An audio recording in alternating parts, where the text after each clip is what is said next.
కాశ్యపాన్వే సంజాతం నారసింహ పదాశ్రితం రామానుజ గురుం వందే పాణినీయ పయోనిధిం. భాగవత సత్కృష్టికి సాదరంగా ఆహ్వానం పలుకుతూ పెద్దలకు దాసం సమర్పించుకుంటూ ఈరోజు మన భాగవత పట్టణాన్ని కొనసాగించుకున్నాం. స్వామితోటి ఈ ఎవరు చెప్తున్నారు, బలవంతుడైనటువంటి తమ్ముని ప్రాప్తి వలన ఈ విధంగా ఇంద్రునికి ఇంద్ర పదవి లభించింది. ఉత్తముడైన తమ్ముడు ఉంటే అన్నగారి కోరికలు నెరవేరకుండా ఉంటాయా అని చెప్పి ఎవరు చెప్తున్నారు? పరీక్షిత్ మహారాజా. అటు తర్వాత బ్రహ్మదేవుడు దిక్పాలకులు దేవేంద్రతో కలిసి ఎంతో ఆదరంతో వామనుణ్ణి విమానంపై కూర్చోబెట్టుకుని అమరావతికి తీసుకొని వెళ్ళిపోయాడు. అయిపోయిన తర్వాత ఇలా చెప్తున్నారు ఎవరు? పరీక్షిత్ మహారాజు తోటి సుఖ మహర్షి. బలవంతుడైనటువంటి తమ్ముడు కనుక తమ్ముని ప్రాప్తి వలన ఈ విధంగా ఇంద్రునికి ఇంద్ర పదవి లభించింది. ఉత్తముడైన తమ్ముడు ఉంటే అన్నగారి కోరికలు నెరవేరకుండా ఉంటాయా అని అడుగుతున్నాడు. పాలడుగండు మేలడుగండు నేలండు భిక్షించి యున్న అన్నకిత్యం త్రిజగముల్ వేలు పుల్ల తల్లి కడపటి చూలున్ బోలంగగలరే సొలయని తమ్ముల్.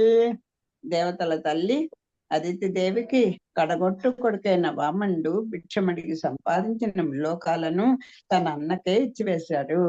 మరి ఈయన బిడ్డడుగానే పుట్టాడు కదా, దేవేంద్రుడు పుట్టు కదా, కానీ మరి ఈయనదే అసలు మొత్తం లోకం అంతా అయినప్పుడు కొంచెమైనా షేరింగ్ ఉండాలి కదా. అసలు అడగలేటండి వామనుడు, మొత్తం అంతా అన్నకే ఇచ్చేశాడు.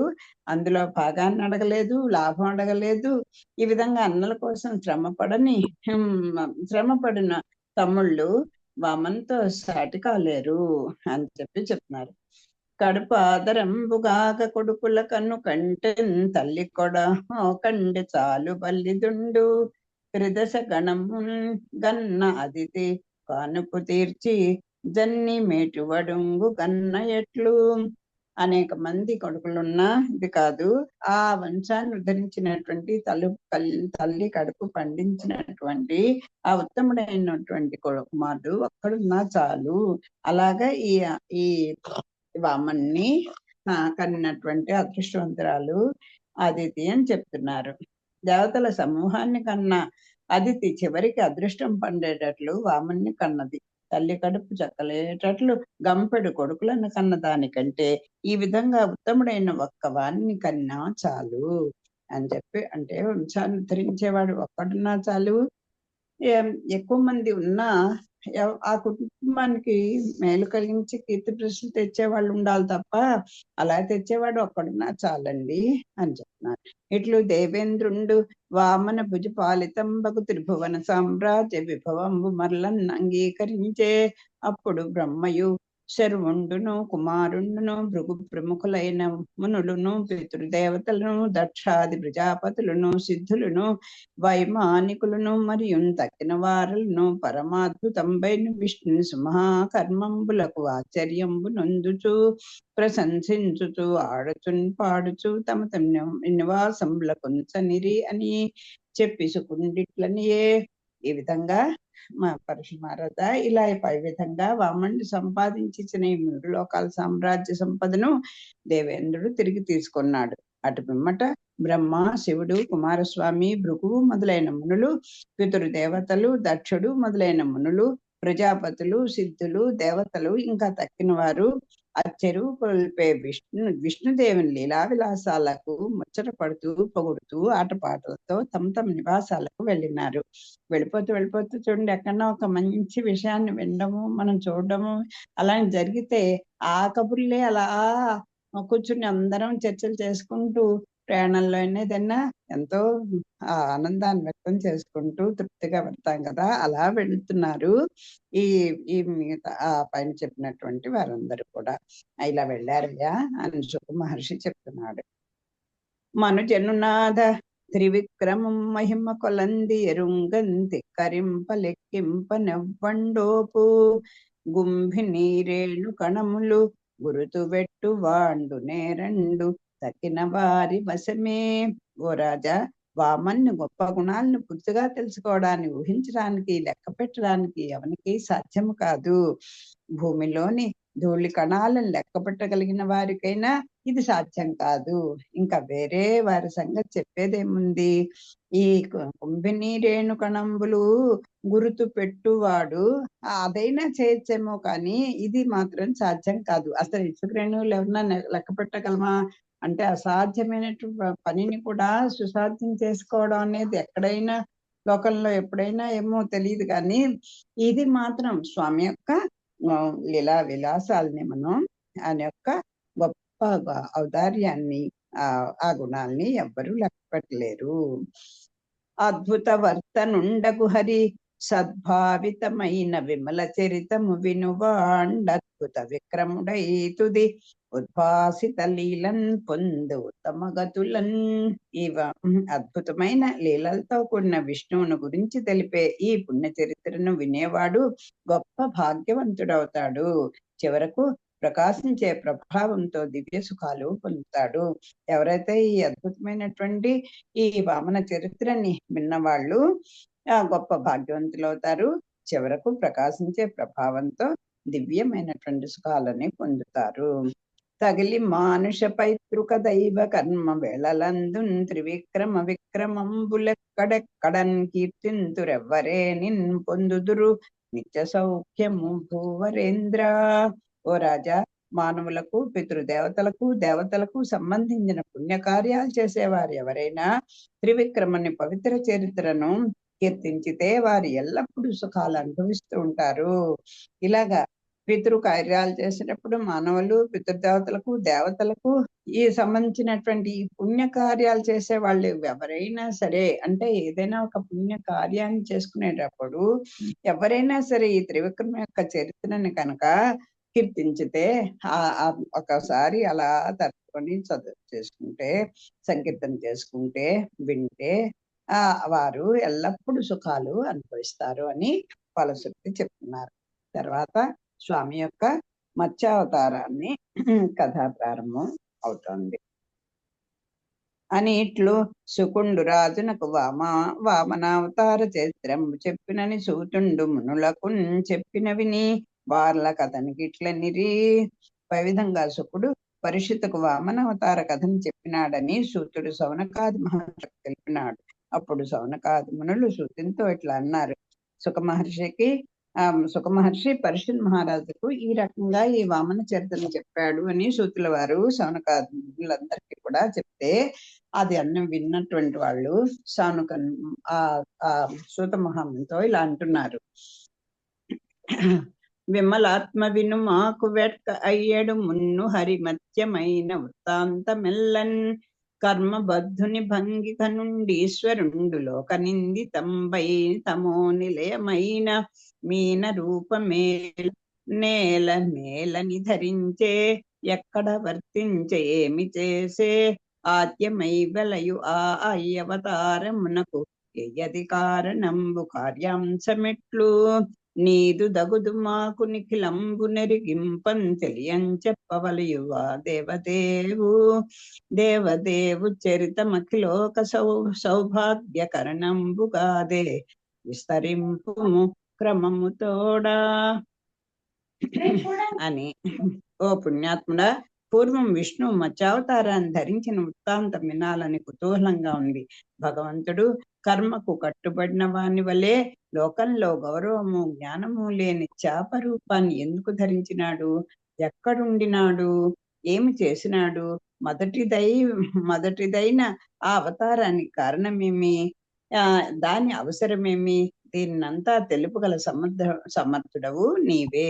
విష్ణుదేవుని కథ లోకాలకు మేలు కలిగించేదే కదా, కాబట్టి దీన్ని విశదంగా తెలియచెప్పు అని ఈ విధంగా అడిగిన మునులతో సూతుడు ఇట్లా అన్నాడు. మీరు అడిగినట్లే పరీక్షిత్తు శకుని అడిగినాడు. అందుకు ఆ మహాముని ఇట్లా చెప్పినాడు. ఇందులో ఏంటి, ప్రహ్లాద చరిత్ర అయిపోయింది, వామన చరిత్ర అయిపోయింది. ఇప్పుడు వీళ్ళకి ఇంకా విష్ణు యొక్క అవతార కథలు వినాలనేటువంటి కుతూహలం కలిగిన వారు అయ్యారు. అయ్యి ఇలా అడిగారు. ఈ మత్స్యావతారం అసలు ఎందుకు ఎత్తాడు స్వామి? ఎక్కడున్నాడు? అసలు ఈ కారణం ఏంటి? దేనికోసం ఎత్తాడు? ఎలా ఎత్తాడు?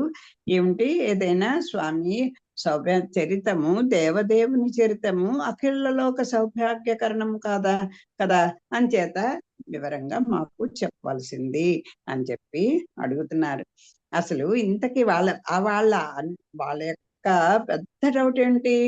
ఏదో ఒక మహాపురుషుడుగా గొప్ప అవతారాన్ని ఎత్తడో ఇంద్రుడో చంద్రుడో అయితే పోనీ ఏదో అనుకోవచ్చు. ఎందుకయ్యా ఇలాంటి అంటే భగవంతుడు కర్మ కట్టుబడిన వాని వల్లే ఇప్పుడు అది కదా ఈ కర్మానుబంధంతో ఈ స్థావరాలుగా జంగమాలుగా ఇలాగే మనుషులుగా దేవతలుగా ఇలా జన్మిస్తూ ఉంటే ఇలాంటి ఇటు కర్మబంధానికి కట్టుబడిన వాని వల్లే ఈ లోకల్లో గౌరవము జ్ఞానము లేనటువంటి ఒక ఈ జంతువులు ఈ పక్షులు ఇలాంటివన్నీ కూడా మరి వాటి ఏదో శరీర పోషణ ఏదో సంతానోత్పత్తి అంతమంది తప్ప వాటికి ఏమి జ్ఞానం ఉండదు, వాటిని పెద్దగా గౌరవం ఉండదు. అలాంటి ఆ చేప రూపాన్ని ఎందుకు ధరించాడు అనేది బాగా కుతూహలంగా అడుగుతున్నారు. విభుడు ఈశ్వరుండు వేద విప్రగోసురధాదు ధర్మార్థములన్ కావంతను దాల్చి గాలి చందమున ఘన రూపములయందు తన రూపములయందు దగిలియుండు ఎక్కువ తక్కువలన్నండు నందక నిర్గుణత్వంబున నెరయు ఘనుండు గురుతయున్ కొరతయున్ గుణ సంగతి వహించు మనుజేశ చోద్యమే మధ్యమగుట వినుము పోయిన కల్పంత వేళం తొల్లి ద్రవిళ దేశపురాజు సత్యవ్రతుండు నీరు ద్రావుచు హరిన్ గూర్చి నిష్ఠతోడన్ తపమున్ కావించే ఒక ఏటి తటమునందు. ఈ సత్యవ్రతుడైనటువంటి ద్రవిడ దేశపు రాజు సత్యవ్రతుడనైన నీరు త్రాగుతూ హరిని గూర్చి నిష్ఠతోడ తపము గావించే ఒక ఏటి తటమునందు ఒక సరస్సు యొక్క ఒడ్డున కూర్చొని తపస్సు చేసుకుంటూ ఇలాగా తపస్సు చేసుకుంటూ ఉన్నాడు. ఒక రోజున ఏమైందంటే, ఓ రాజా విను, ప్రభువైన విష్ణువు వేదాలను బ్రాహ్మణులను గోవులను దేవతలను సజ్జనులను ధర్మాన్ని అర్థాన్ని రక్షించడం కోసం అవతారాలు ధరిస్తాడు. అసలు ఈ అవతారాలు ఇన్ని అవతారాలు ఎందుకు చేస్తున్నాడు అంటే, మళ్ళీ దుష్టులు పుడుతూనే ఉంటారు, సజ్జనులు వారి వల్ల బాధలు పడుతూనే ఉంటారు. అలాగే యజ్ఞాలు యాగాలు ఇవన్నీ కూడా సంరక్షించాలంటే, ధర్మాన్ని సుస్థిరం చేయాలి అంటే ఎప్పుడు కూడా ప్రతి యుగంలోనూ ప్రతిది అన్ని వేళలా కూడా ఇది ఎలా రొటీన్ గా జరుగుతుంటుంది కదా. అంచేత ఆ దుష్ట శిష్ట రక్షణకి ఈ ధర్మాన్ని ప్రతిపాదించడానికి సజ్జలను కాపాడడానికి ఈ బ్రాహ్మణులను ముఖ్యంగా వేదాలను కాపాడడానికి స్వామి అనేక రకాలైనటువంటి అవతారాలు ధరిస్తూ ఉంటాడు. వాయువు విధంగా గొప్ప రూపాల్లోనూ సూక్ష్మమైన రూపాల్లో కూడా చేరి ఉంటాడు. మరి వాయు రూపంగా ఆ హిరణ్యకశిపుని యొక్క ముక్కు రంధ్రాల గుండా వాయు రూపంగా ఆయనలో లోపల ప్రవేశించేశాడు. ఈయన ఇంకా అణువు వెతికేశాడు కదా ఈ విష్ణువు కోసం అని, ఎక్కడా కనపడలేదు. ఇంకా లాభం లేదనుకొని ఆయన ఆ రూపంగా వెళ్ళిపోయాడు. అంటే వాయు రూపంగాను సూక్ష్మ రూపంగాను గొప్ప రూపాలు గొప్ప విభుడుగాను ఆయన రాగలడు. గొప్ప చేశాడంటే అక్కడ విభువు అయిపోయాడు, అణువు అయిపోయాడు. ఒక చోట ఇలా వాయు రూపంగా అయిపోతున్నాడు. లేకపోతే చిన్న ఇదేంటి అవతారాలను కూడా ఎత్తుతాడు. సూక్ష్మమైనటువంటి రూపాల్లో కూడా ఆయన చేరి ఉంటాడు. అతడు ఎల్లప్పుడూ ఎక్కువ తక్కువలు లేని నిర్గుణ పరబ్రహ్మమైనప్పటికీ గుణరహితుడై గొప్పతనాన్ని తక్కువతనాన్ని గుణాల కలయికను పొందుతూ ఉంటాడు. అయితే ఆయన పరబ్రహ్మమే. ఆయనకి ఎప్పుడు కూడా ఎక్కువ తక్కువలు కానీ మనకున్నటువంటి ఈ 3 రకాలైనటువంటి రజస్తమో గుణాలు కానీ ఆయనకు వాటన్నిటికీ గుణాతీతుడే. అయినప్పటికీ అవసరాన్ని బట్టి ఎక్కువతనాన్ని తక్కువతనాన్ని గుణాల యొక్క అంటే ఒకసారి రజోగుణం, ఒకసారి తమో గుణం, ఒకసారి సత్వగుణం అలాంటి అవసరాలను కూడా ఆ ప్రయోజనాలను బట్టి ఆయన ధరిస్తూ ఉంటాడు. అలా పొందుతుంటాడు. అందువల్ల అతడు మత్స్యావతారంలో ధరించడంలో ఆశ్చర్యమేముంది అని చెప్తున్నాడు. కూర్మావతారంలో మనం చూసాము. అలాగా అన్ని రకాలుగా ఆయన వస్తూనే ఉన్నాడు కదా! అంచేత పోయిన కల్పం చివర ద్రవిడ దేశానికి రాజైన సత్యవ్రతుడు కేవలం నీళ్ళే ఆహారంగా తీసుకుంటూ ఎప్పుడు మా వాయుభక్షణ, జలభక్షణ, అలాగే ఆకులు అలంలో తింటూ కొన్నాళ్ళు, అలా ఋషులు మహారాజులందరూ కూడా ఆయన తపస్సంపన్నులైనటువంటి వాళ్ళందరూ కూడా ఇలాగ నియమాలు పాటిస్తూ ఉంటారు. ఈ సత్యవ్రతుడుట కేవలం నీళ్లు ఆహారంగా తీసుకుంటూ అలా కాలం గడుపుతున్నాడట. అవుతుంటే ఒక నది గట్టుపైన విష్ణువుని గురించి తపస్సు చేశాట. ఎప్పుడు పోయినటువంటి కల్పం చివరలో అది.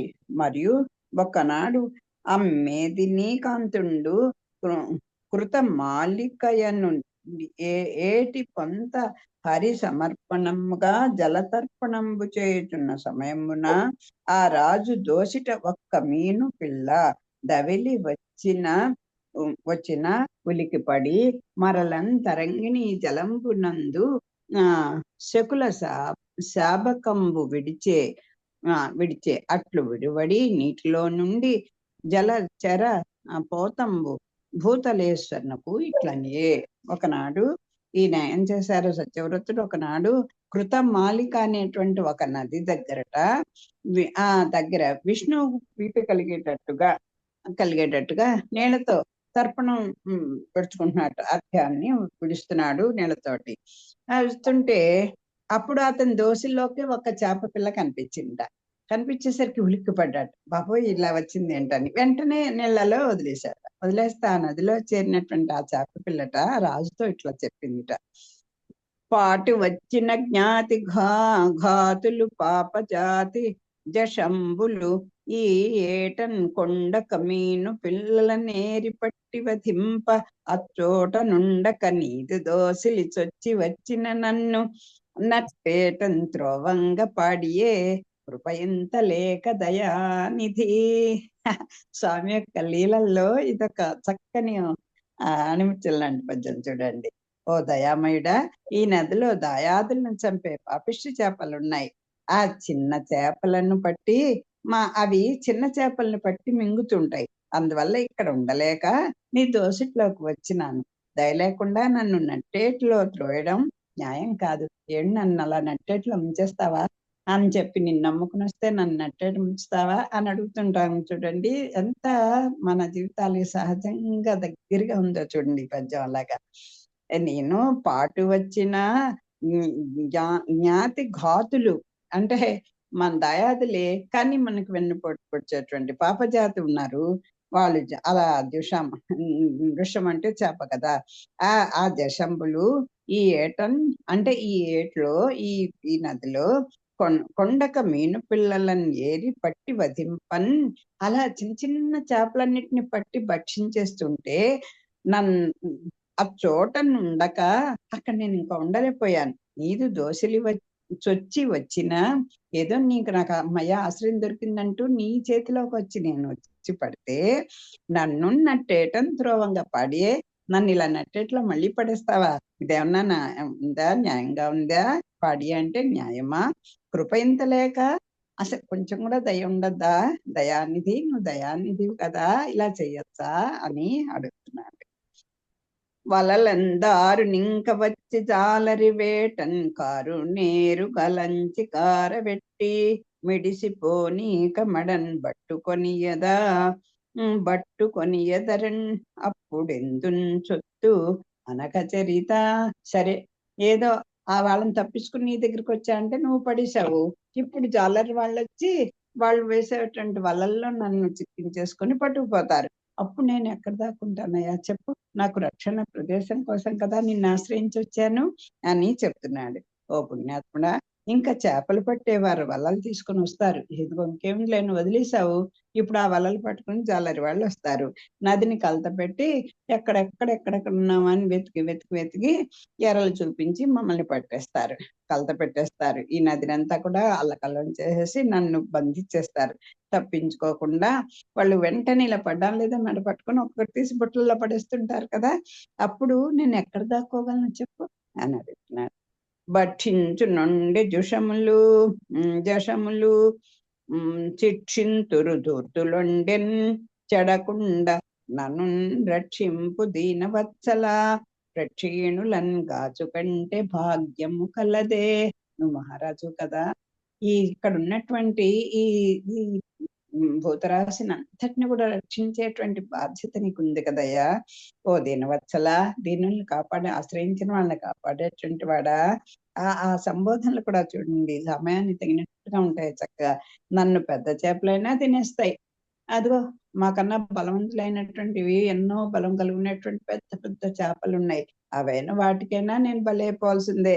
లేదా ఇదిగో శిక్షింతురు దూర్తులు వండే, ఇదిగో దూర్తులు ఉన్నారు కదా బెస్త వాళ్ళు, ఆ చేపలు పట్టేవాళ్ళు, వాళ్ళైనా పట్టుకుంటారు. ఈ విధంగా చచ్చిపోకుండా నన్ను ఆదుకోవయ్యా. ప్రక్షీణులు అంటే బలహీనులు, ఆ బలలేనటువంటి వాళ్ళని, బలహీనలేని వాళ్ళని కాచు కంటే భాగ్యము కలిదే. వాళ్ళని రక్షించడం కంటే ఇంకా గొప్ప అదృష్టం ఇంకేనా, ఇంతకన్నా భాగ్యాన్ని ఉంటుందా? నువ్వు దీనుల్ని ఆదుకోవడం కంటే రాజుకు కావాల్సిన సౌభాగ్యం ఇంకేమిటి అని అడుగుతుంది. దీనవత్సల, నన్ను పెద్ద చేపలైనా తింటాయి, లేదా బెస్తలైనా పట్టుకుంటారు. ఆ విధంగా చచ్చిపోకుండా నన్ను ఆదుకో. బలహీనులను కాపాడడం కంటే పరమ పుణ్యము లేదు అని నన్ను విని కరుణాకరుండగు విభుండు మెల్లన అయ్యభంచరడింబకంబును కమండలు జలంబునన్ పెట్టి తన నెలవును కొనిపోయే. అదిను ఒక్క రాత్రంబునన్ గుండిగ నిండి తనకు నుండ నిమ్ము సాలకరాజన్యునకిట్లనియే. సరే, ఈ ఈ మత్స్యము అలా ప్రార్థించేసరికల్లా దాని నెమ్మదిగా ఆయన ఎంత ఏముంటుంది పాపం, చిన్న కమండలం కదా ఉంటుంది జపం చేసుకునే వాళ్ళకి, నెమ్మదిగా దాన్ని ఎలా అయినా పట్టుకొని ఆ కమండలంలోకి ఆశ్రయించింది కదా, అక్కడే ఎదుర్కొన్నానుంది కదా, అప్పుడు దాన్ని పట్టుకొని ఆ కమండలంలో పట్టుకొని పడేసుకొని ఆ కొంచెం నీరు ఉంటుంది కదా దాంట్లో పడేసుకొని తీసుకెళ్ళిపోయాడు ఆశ్రమానికి. తీసుకెళ్ళిపోయి పెద్ద గుండిగలో వేశాట. మరి నీళ్ళల్లో ఉంది జలచరం కదా అది, అంచేత తీసుకెళ్లి పెద్ద గుండిలో వేశాట. వేస్తే అది దాంట్లో ఉండచాలక అది కూడా నిండిపోతుంది, పెద్దదైపోతుంది. మళ్ళీ ఇలా చెప్తూ ఉంటా, సత్యవ్రతుడు చేప పిల్ల మాటలు విని జాలి పొందినాడు. మెల్లగా దాన్ని కమండల నీళ్ళల్లో ఉంచుకున్నాడు. తన నివాసానికి తీసుకొని పోయాడు. ఒక్క రాత్రిలోనే ఆ చేప పిల్ల ఆ కమండలమంతా నిండిపోయింది. ఉండడానికి చోటు చాలక రాజుతో ఇట్లా అంది, అయినా ఇదిగో నేను ఇక్కడ కూడా నేను ఉండలేకపోతున్నా, ఉక్కిరి అయిపోతున్నాను, నాకు ఈ స్థలం చాలట్లేదు అని అడిగింది. ఉండనిదే కొంచెం ఎంతయు వండొకటింతెమ్ము భూవరోత్తమ అనుడున్ గండకమున్ తెచ్చి విడిచే మండలపతి సలిల కసల మధ్యమునందున్ సలిల కలస మధ్యమునందున్. ఉండన్ ఇది కొంచెమెంతయు, ఇదిగో ఉండడాన్ని నాకు చిన్న చోటుగా అయిపోయింది. వండొకటింతెమ్ము, ఇంకోటి ఏదైనా తీసుకురా భూవరోత్తమ అనుడు అనగానే గండకమున్ తెచ్చి, అప్పుడు ఆయన ఒక గండకం అంటే పెద్ద కడవ, ఇందాక ఇప్పటి వరకు ఆ కమండల్లోనే ఉంది, అది ప్లేస్ ఆల్టర్లేని గోల పెట్టేసరికి ఇప్పుడు ఇక్కడ తెచ్చాడు. గండకం అంటే పెద్ద కడవ, నేను ఇందాకనే కుండని చెప్పాను, ఇప్పుడు ఆ పెద్ద కడవని తీసుకొచ్చాడు. గండకమున్ తెచ్చి విడిచెను ఆ మండలపతి. ఆ పదాలు చూడండి, గండకము ఇక్కడ మండలము, అలాగనమాట. సలిల కలస మత్స్యము నందున్, అయితే అప్పుడు ఆ కడవలో దాన్ని విడిచిపెట్టాడు. పెద్ద కుండ తీసుకొచ్చి దాంట్లో ఓ కడవ తీసుకొచ్చి దాంట్లో పెట్టేశాడు. ఓ రాజేంద్ర, నేను ఉండడానికి కమండలము చాలదు, ఇంకొక దాన్ని తీసుకురా అని చేపపిల్ల పలుకగా సత్యవ్రతుడు ఒక నీళ్ల కడవలో దాన్ని విడిచినాడు.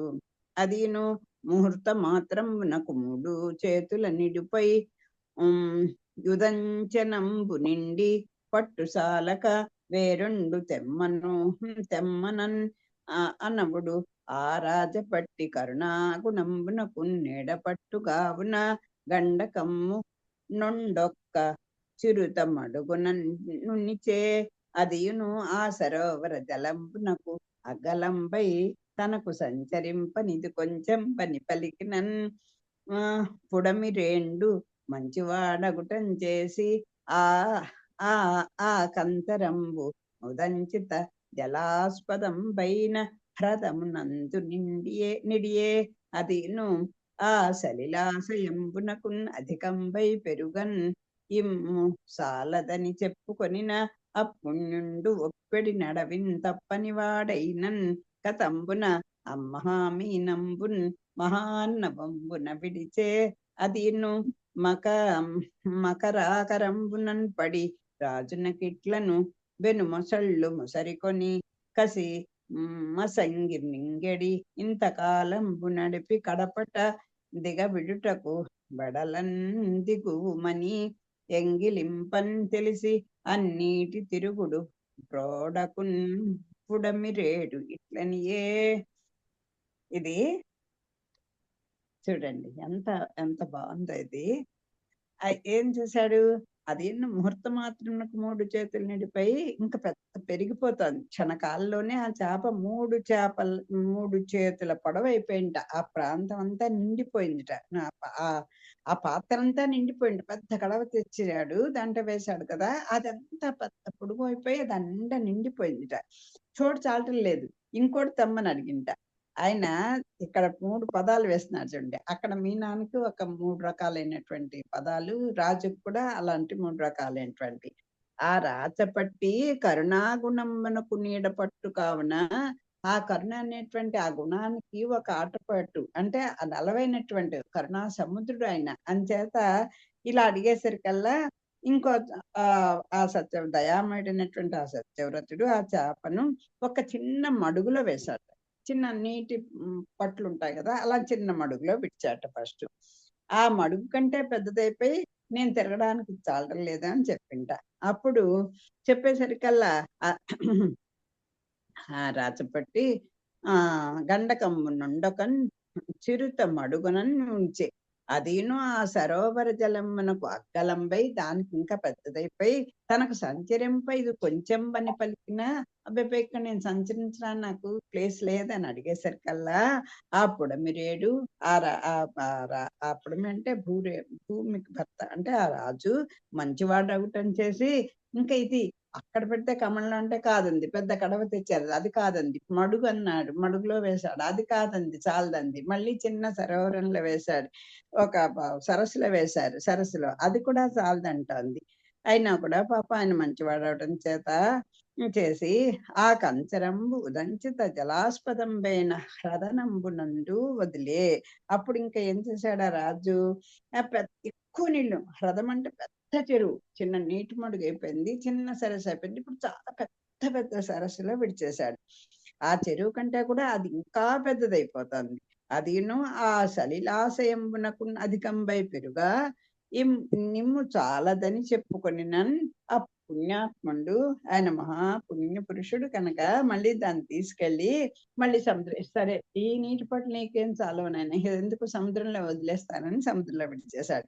విడిచేస్తే సముద్రంలో చేరిన తర్వాత అది ఏమనుకుంటోంది, ఇంకేముందయ్యా పెద్ద మొసళ్ళు వచ్చి నన్ను చుట్టుకుంటాయి, అక్కడ ప్రతి చోట అప్పుడు అది ఉన్న చోటే పెద్ద చేపలు వచ్చి నన్ను మింగేస్తాయి, నీ రక్షణ కోరామని చెప్పి వచ్చింది కదా, ఇప్పుడు సముద్రంలో పడేస్తే ఇంకా తిమింగలాలు ఈ మొసళ్ళు ఇలాంటివన్నీ ఇంకా పెద్ద పెద్ద క్రూరమైనటువంటి జంతువులు ఉంటాయి కదా, పెద్ద మొసళ్ళు వచ్చి నన్ను పట్టుకొని మింగేస్తాయి, ఇంతకాలం కాపాడావు, ఇప్పుడు నన్ను పెట్టేస్తావా, ఇది న్యాయమా నీకు, అంచేత వద్దు వద్దు నన్ను దీంట్లో పెట్టకు, నువ్వు నన్ను ఎత్తుకో అందిట, బయటకు ఎత్తుకో అందిట.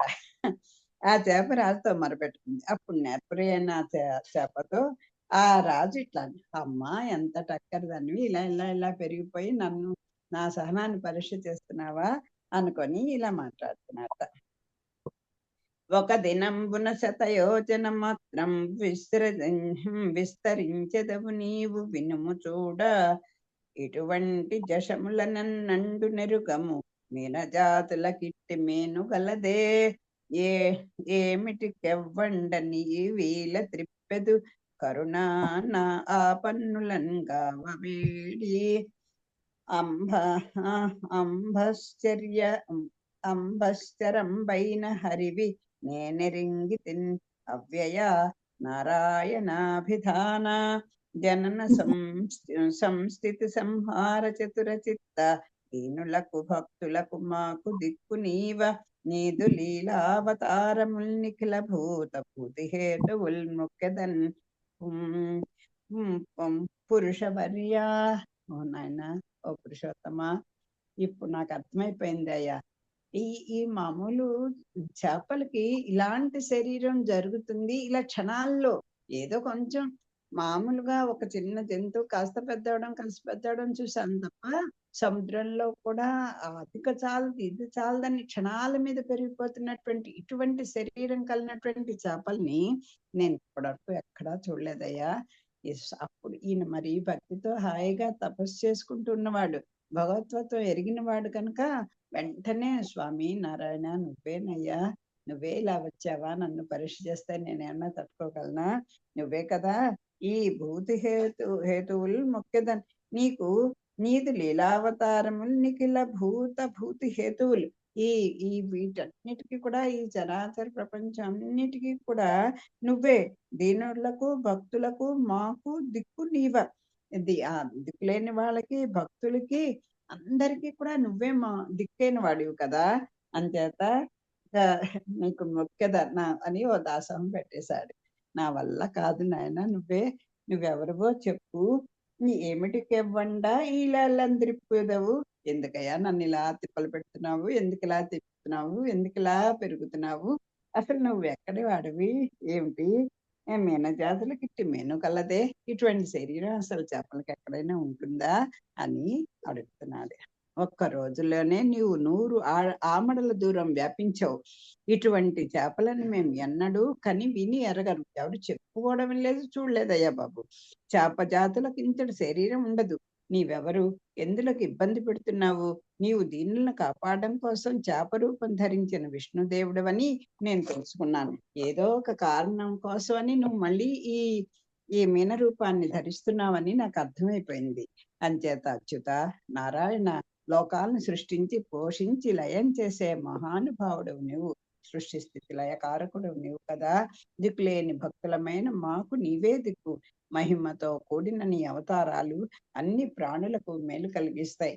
వామనుడుగా చూసుకున్నాం, అగో ప్రహ్లాదుడుగా నువ్వు వచ్చావు, అప్పుడు ఆ ప్రహ్లాదుని రక్షించడం చూసాం, బలచక్రవర్తిని రక్షించడం, ఇవన్నీ కూడా నీ అవతారాలన్నీ కూడా ఎవరినో రక్షించడానికే, అందరికీ ప్రాణులకు మేలు కలిగించడానికే కదా ఓ పురుషోత్తమ, అటువంటి నీకు మొక్కుతున్నాను అని ఒక అంజలి ఘటిస్తున్నాడు.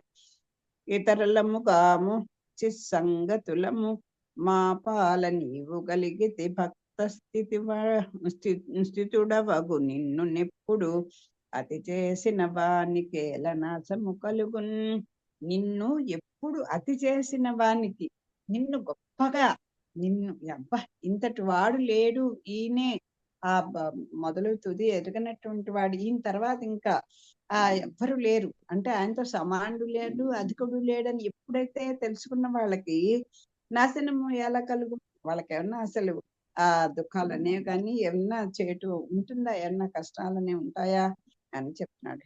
మేము నీకు పరాయి వాళ్ళము కాము, నిర్మలమైన జ్ఞానం కలవాళ్ళము, నీ సంగతి మాకు తెలుసయ్యా. అలా ఎన్ని ఒకటారుండా నీ ఆది మానస చేష్టలు అన్ని కూడా మేము ఎరిగిన వాళ్ళము, మాకు అండగా నీవు దొరికినావు. అప్పుడు అన్ని చోట్ల మమ్మల్ని నువ్వు కాపాడుతూనే ఉన్నావు. ఎల్లప్పుడూ భక్తులలో నివసించేవాడు నువ్వు, మా హృదయాంశమల్లో నువ్వు ఎప్పుడు హాయిగా విహరిస్తాను మాకు తెలుసు. అంచేత నీకు నమస్కరించిన వానికి చేటు వాటిల్లదు. శ్రీలలన నా కుచవేదికన్ కేళి పరతంత్ర బుద్ధిన్ క్రీడించు సుఖాలోలుడవు, తామసాకృతి ఏల మత్యంబై దెరింగింపు హరి. ఎందుకయ్యా ఒక సాత్విక బుద్ధితో ఒక మహాపురుషుడుగా పుట్టకుండా ఈ తమో గుణానికి ఆకృతి దాల్చినటువంటి ఈ చేప రూపాన్ని ఎందుకయ్యా ధరించావు, ఏమిటి కారణము, ఇప్పుడు ఏం చేయదలుచుకున్నావు, ఎందుకు ఈ రూపాన్ని ఎత్తుతున్నావు అని అడుగుతున్నాడు. అని పలుకు సత్యవ్రత మహారాజునకు అయ్యుగంబు కడపడన్ ప్రళయ వేళ సముద్రంబున ఏకాంత జన ప్రీతుండై విహరింప నిశ్చించుచు మీన రూపధరుండైన హరిట్లనియే. ఓ స్వామి, నీవు లక్ష్మీదేవి వక్షస్థలం మీద క్రీడిస్తూ సంతోషంగా విహరించే ఆనంద స్వరూపుడు. ఎందుకయ్యా? అమ్మని హాయిగా హృదయసీమలో పెట్టుకొని ఆవిడతో క్రీడిస్తూ హాయిగా ఆనందాలను అనుభవిస్తూ అనుభవింపచేస్తూ ఉన్నటువంటి ఆనంద స్వరూపుడు కదా. అజ్ఞానంతో కూడిన చేప రూపాన్ని ఎందుకు ధరించావు చెప్పు? ఈ విధంగా సత్యవ్రతుడు అడిగినాడు. ఆ యుగం చివర ప్రళయకాలంలో ఒంటరిగా సముద్రంలో సంచరించడాని కోసం చేప రూపాన్ని ధరించిన శ్రీ మహావిష్ణువు సత్యవ్రతంతో ఇట్లా అన్నాడు. నీట మీదని ఈ రాత్రి కేడవదినమునన్ పద్మకర్పుని కొక్క పగలు నిండు భూర్భువాదిక జగంబులు మూడు విలయాబ్దిలోనమునుంగు ఆలోనన్ పెద్దనావసేరంగవచ్చు నా పంపు పెంపున దానిపై ఓషధి తతులు బీజరాశులు నిడి పయోరాశిలో విహరింపన్ కలవు సప్త ఋషులు కలసి తిరుగా నోలన్ గానరాకముంటు పెంచీకటి మిడుకుచుండు మునుల మేని వెలకు తొలంగుచుండు జలదితో దూయమానమై నవతేలుచుండు నరవరెణ్య. ఇట మీదన్ ఈ రాత్రి కేడవ దినమున పద్మగర్భుని కొక్క పగలు నిండు భూర్భువాదిక జగంబులు మూడు విలయాబ్దిలోనమునుంగు ఆలోన పెద్ద నావసేరంగవచ్చు నా పంపు పెంపున దానిపై ఓషధి తతులు బీజరాశులు నిండి పయోరాశిలో విహరింపన్ కలవు సప్త ఋషులకున్ కలసి తిరుగా నోలగాన రాకముంచు పెంచీకటి మిడుకుచుండు మునుల మేని వెలంగు తొలగుచుండు జలధి దోదూయమానమై నావదేలు చుండు నరవరేణ్య. మనం చదువుకున్నాం కదా, ప్రళయం మహాప్రళయం ఏర్పడేసరికి ఎలా ఉంటుంది అనేది అది చెప్తున్నారు. నృపవరణ్య, ఈ రాత్రి గడిచిన తర్వాత రాబోయే 7వ దినంతో బ్రహ్మగారికి ఒక పగలు పూర్తయిపోతుంది. భూలోకం మొదలుకొని 3 లోకాలు ప్రళయ సముద్రంలో మునిగిపోతాయి. అప్పుడు ప్రళయం వచ్చేస్తోంది. అప్పుడు నా ఆజ్ఞానుసారము ఒక నావ నీ దగ్గరికి వస్తుంది. అప్పుడు నీవు సమస్తం లేని ఔషధి సమూహాలు విత్తనాల రాశులు ఆ నౌకపై ఉంచుకొని ప్రళయ సముద్ర జలాలలో విహరించు. సప్త ఋషులు ఆ నీతో కలిసి ఆ ఓడలో ఉంటారు. నీ ముందు భాగంలో పెను చీకటి ఆవరిస్తుంది. మునుల మేనికాంతులు మిణుకుమంటూ మెరుస్తూ ఉంటాయి. సముద్రంలో నావ ఊగుతూ